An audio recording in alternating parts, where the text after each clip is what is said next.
Thank you for that introduction. I'm very happy to be here this morning to share my research and thesis project titled Glycan-Reactive Antibodies Isolated from Human HIV Vaccine Trial Participants Show Broad Pathogen Cross-Reactivity.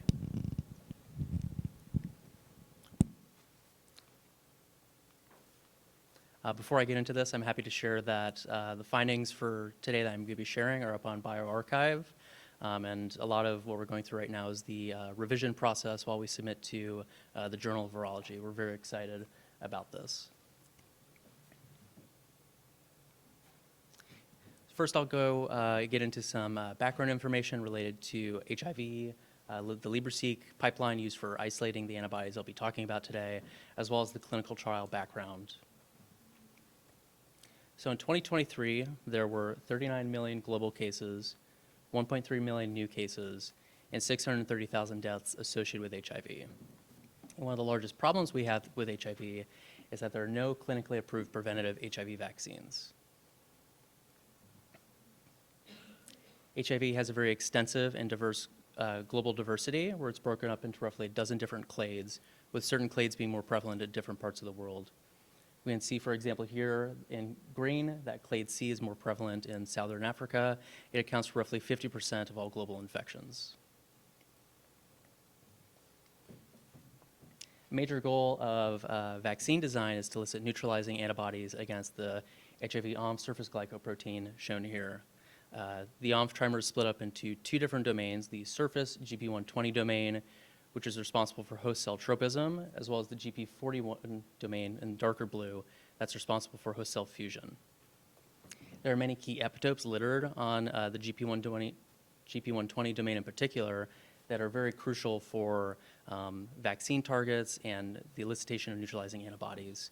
We also see in sort of the little Y-shaped sticks, those are host-derived glycans that are stolen from the host cell while the virus buds out during maturation.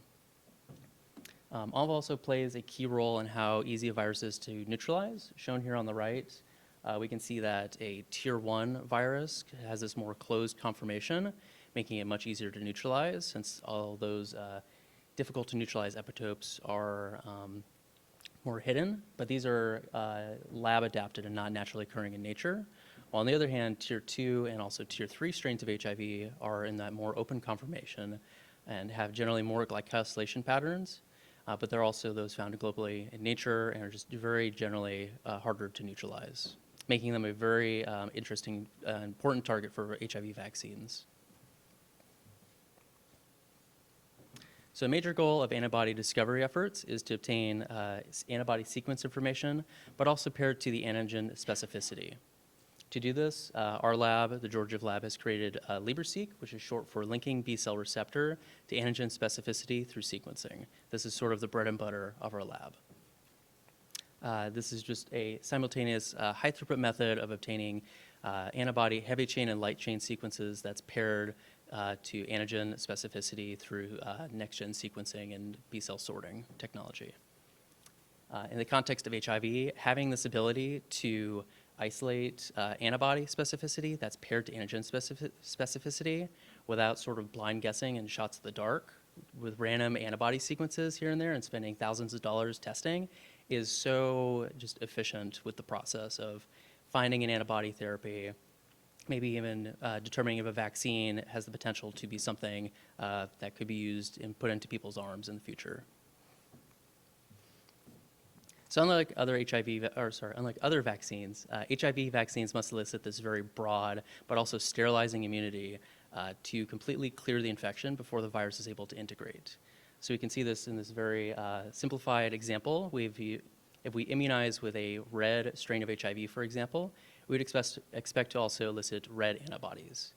However, if that person is later exposed to a purple strain of HIV and they only have the red antibodies, they would not be able to neutralize the virus and would have a lifelong infection and require medication treatment for the rest of their life. So therefore, being able to design a vaccine that's able to elicit broadly neutralizing antibodies is very important for public health with HIV.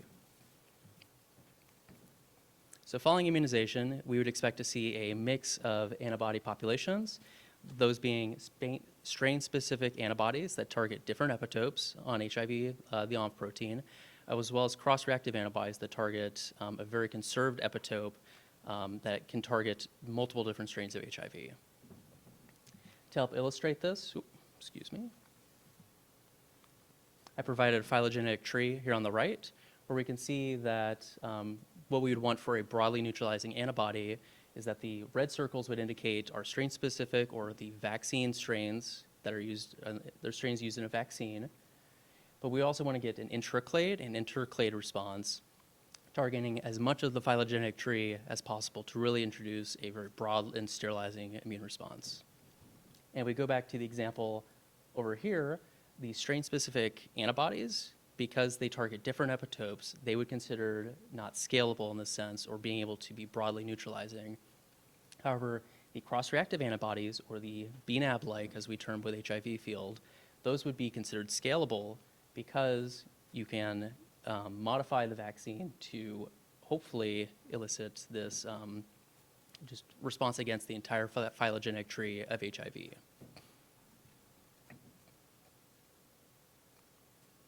So for the focus of my talk and my thesis work, it'll be on the HVTN-124 multivalent clinical trial. Thank you, Gail, for your assistance with all of your work with the HVTN team. So to be very generalized, HVTN-124 uses a 4-valent protein boost and a 5-valent DNA prime into different groups. So we can see here, for example, that group 1 receives the DNA priming at day 0, 28, and 84, followed by protein boost at day 168 and 224, while group 2 receives DNA and protein at the same time throughout the entire course of the trial. And the focus of my talk and the research I'm doing is to characterize individual monoclonal antibodies rather than the polyclonal response to determine if this vaccine is something that should be pursued for future HIV clinical trials. Going into the antibody characterization data. So before I get into that, sort of want to go into the design of the antigen panel used to pull out these antibodies. We can see that we have a mix of the vaccine immunogens, shown on the top left, as well as some breath antigens shown with their different clades of HIV, to sort of interpret, first, do these antibodies bind to the vaccine immunogens, but also how would they respond to sort of a real-world example of if someone got exposed to, say, BG505 in the environment. And we also have a negative control flu antigen that's used to sort of filter out the computational noise of the LibreSeq pipeline. And shown here, we ended up with 4 fantastic antibody candidates, so sorted by antibody name, donor ID, what group they were part of, as well as several different antibody gene features. And we also have the LibreSeq information down here with darker blue indicating a higher LibreSeq score, which means that more prediction that an antibody or B cell receptor would bind to that particular antigen. And we translate that to ELISA data, we can see the LibreSeq, everything's in the same order, by the way. The LibreSeq data predicts pretty well the ELISA data that we see here, with, again, the same pattern of darker blue indicating more binding to these antigens tested by ELISA.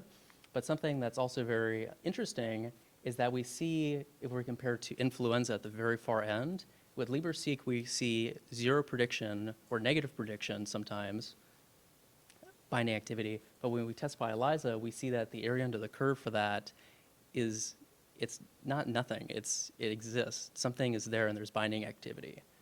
So, why are we seeing this reactivity to flu even though we predicted it to not exist? So our first initial thought was, okay, what do these antigens have in common? And we decided glycans. Glycans are a very obvious target. Every sort of virus has glycoproteins on them. So our first target was mannose, since these viruses, especially HIV, has roughly 70% of mannose, and flu has roughly 40% of high mannose. And when we tested with a competition ELISA with and without 1 molar of mannose, just binding to free mannose, we saw that there was a noticeable decrease in these experimental HVTN-124 antibodies, which are shown with the longer numbers. I'm not going to read all those out, it's a mouthful.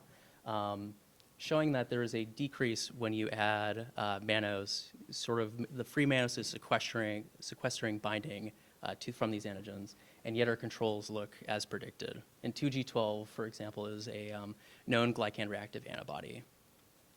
To further explore this, we wanted to test how these antibodies would bind to HIV-ONV if it was deglycosylated with different enzymes. So the main ones you want to focus on are the top right and the bottom left, treating with PNGase-F and endo-H. Those cleave off end-linked glycans. And especially with endo-H, you can see that compared to the native condition on the top left, that it is nearly completely ablated when we treat with this, thereby suggesting that these antibodies are glycan-reactive. Another sort of caveat when it comes to glycan reactivity is that our host cells are glycosylated, and that sort of leaves a problem if we're binding to viral glycans, but we're also binding to our own glycans, sort of an autoreactivity issue. And we tested and accounted for that in different series of panels. The Athena autoantigen panel, cardiolipin, as well as a HEP2 cell line testing for cell glycans. We have some other planned experiments testing against other cell lines to see more examples of cell-derived glycans in this sense. But generally, we predicted that because we're not seeing any autoreactivity, that perhaps the differences in human glycans versus the viral glycans, perhaps when the viral glycans introduce or mutate these more immature high mannose structures, that they are recognized more as PAMPs instead of host-derived in that sense. Something interesting we also came across when reading through the literature of these glycan-reactive antibodies, such as 2G12 that I mentioned earlier, is that these can take on very weird structures, to say the least. So coming from this paper by Williams et al. From Cell out at Duke, they found a series of antibodies from a macaque study which come across as this unique I-shaped structure. And we traditionally think of antibodies as this Y-shape and that's it. And this is a very new discovery in the field. And generally we see that antibodies with this I-shaped structure, they're generally better at neutralizing and have very higher affinity and avidity due to more contacts being more led straight forward instead of spread apart, to be general. So we also want to determine, are these antibodies or are our glycan-reactive antibodies also displaying this I-shaped conformation? And yes, we did see that for 2 of the 4. Generally, for how the negative stain 2D class average images are, the top left shows the most frequent population, and then going down to the bottom right is the least frequent population, since it's generally a heterogeneous population of antibodies when they collect this data. I've also included the reference images of the I-shaped 2G12 antibody as well as the Y-shaped VRC01 antibody as sort of a reference. Thereby suggesting that these I-shaped glycan-reactive antibodies, because they can have much higher affinity, could be very useful future target for HIV vaccines. Something else we wanted to compare was their comparison to other published broadly neutralizing antibodies out there, especially ones that have been isolated from people who have had chronic infection. So we tested against, on the rows, are the HVTN-124 antibodies, and the columns are different published broadly neutralizing antibodies. And we're focusing on the CDRs, CDRH3 and L3 in this sense, because that serves as more of a greater contact point, since it's generally longer than the other CDRs, allowing it to sort of wedge itself into those deeply buried epitopes. I've also included a reference image of the ONV and those different epitopes for reference. But we generally saw that none of them displayed any sort of similarities to these published antibodies, except for this one DH1005, which was from that Williams et al. Paper that is also I-shaped and showed by negative stain the same heterogeneous I-shaped population. But even then, it didn't really even come close to the 70% identity threshold to even be considered somewhat related in that sense, thereby suggesting that these contain novel CDRH3 and L3 genes.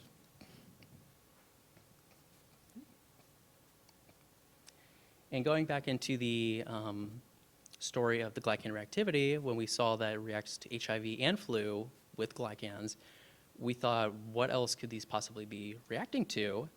And we tested against a very large antigen breadth panel. And I wish the screen was larger so you can really just see how diverse this is. This is roughly 21 different antigens. We have HIV, flu, SARS, hepatitis C, PIV3, as well as, oh gosh, I can't even see it. Cytomegalovirus, CMV. But really interesting. And we're also comparing the mature and germline. So each sort of set of two is broken up into mature and germline in this sense. And we see that it's the mature antibodies that are displaying this glycan reactivity, except for one weird sense where we have 98105, the germline version, is also showing glycan reactivity in some sense. And I'm not able to show it today, but we also tested the germline antibody of if it can bind to the vaccine immunogens, and it binds very well to that, in contrast to these other antibodies, suggesting that this 98105 could potentially be a native Fab dimerized glycan antibody, or the I-shaped antibody. Generally, with this takeaway being that these display, because of the glycan reactivity, very broad interspecies reactivity. And because we saw binding by this breathalyzer to hepatitis C, for example, which is also a bloodborne pathogen like HIV, we wanted to see, can it also neutralize hepatitis C? And the answer is yes, very, very strongly. We saw that testing at 100 micrograms per mil of antibody, which is the standard for this assay, that we see like 91, like almost, there's a sense where it's almost like 97% neutralization. And comparing that especially to the positive control in this sense. Unfortunately, we had one that didn't really neutralize all too well, but I'll take 3 out of 4 in this sense. But just very interesting to see that we're not just neutralizing 1 or 2 different strains of hepatitis C, a very problematic virus for people out there, but generally seeing it neutralizes several different strains of hepatitis C. And the part you're all probably been waiting for, does it neutralize HIV? Yes, it does, very, very broadly. We tested against the HIV global panel, as well as SHIV-grown HIV, simian HIV, as well as some tier 1 viruses and a sort of non-HIV antigen, murine leukemia virus. And we can see for this one antibody, 33628, it's very weak, I'll admit, but it is broadly neutralizing against the global panel and against SHIV-grown HIV, which I'll say right now, this is such an exciting find to see because you never really see this response from a vaccine-elicited antibody response at all. You normally see something like this, especially down here, a positive control in that sense, being from someone who has had a chronic, lifelong HIV infection where they're pulling out antibodies. It is just incredible to see that we have a potential to elicit, if we're able to especially optimize this vaccine, a more potent antibody response, but also maintaining that breadth, and hopefully the glycan reactivity maintains part of that. And to expand on the glycan reactivity, since that's an important part of the story, we also co-cultured virus with cufenensin, which produces viruses that only have high mannose glycans rather than a mix of complex and hybrid. And we see for 11670 down here, which originally not neutralizing at all, was able to become potently neutralizing when we just litter HIV with high mannose glycans, thereby suggesting that virus glycosylation, can modulate HIV infection or neutralization, and also that 33628 can broadly neutralize HIV. Something else we've tested is the FC activity of these antibodies. Shown on the left is ADCP activity, the ability for to be phagocytosed by an immune cell. And we generally see, unfortunately, it's not very strong, the 4 antibodies of interest being on the far left for each of these examples, the rest being controls shifted over to the right. However, if we compare that to, ADCC activity, the ability for NK cells to kill infected cells, we see that compared to the line right here, some of them are even compared to the positive control in this sense, showing that maybe perhaps the glycan-reactivity in this sense, or just however the antibodies were designed in general, are able to generally elicit stronger ADCC activity, but unfortunately not very good ADCP activity. So that'll be something with further investigation. As I'll note, these were as IgG1, not the native isotype. We are working with a collaborator to test against the native isotype to see if hopefully we can get something like this purple line right here where it's just shooting like sky high with very strong FC activity. So what we learned today is that the HV10-124 antibodies that were isolated using LibreSeq display this very unique I-shaped conformation, are glycan-reactive, contain novel CDRs, have very broad antigenic breadth, and are neutralizing against hepatitis C and HIV.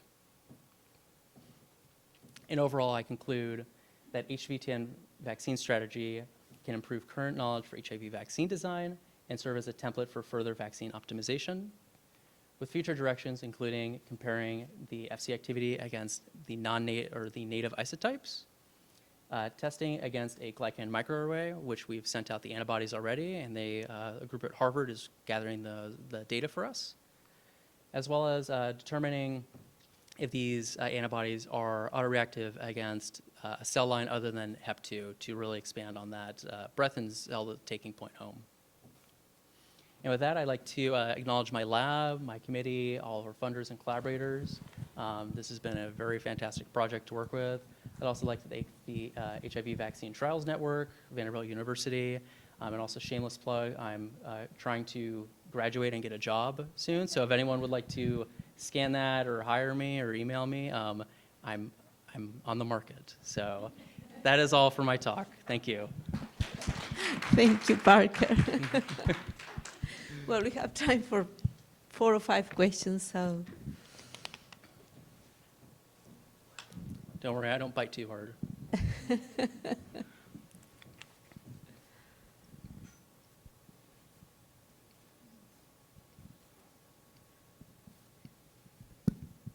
no questions? No, I got one right there. Yeah. Great talk. Thank you. So with the broad cross-reactivity to different glycans on different pathogens, what do you see the therapeutic potential of these antibodies?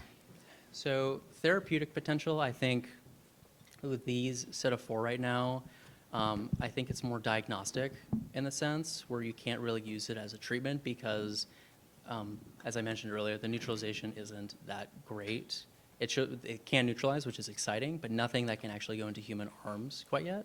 It's going to require a lot of optimization. So I think maybe there's like some pharma company could pick it up and find ways to tweak it to better engage with the antigen or those epitopes to neutralize better. But I think currently with how they are, there's no sense of therapeutic application that they can be applied to, unfortunately, in that sense. Okay.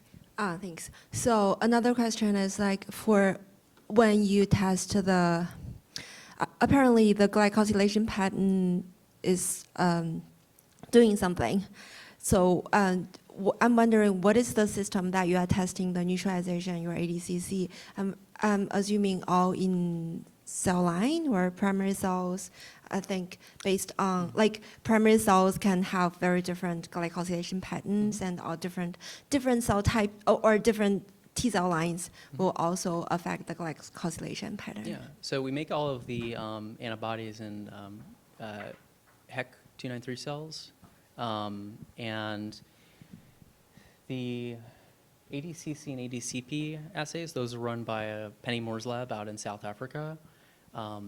The details on the assay are somewhat proprietary with her lab, I believe. But unfortunately, that's the best I can do with that sort of answer right there. Thanks. Sorry.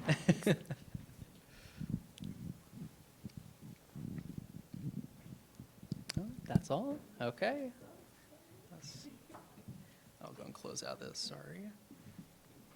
Thank you so much.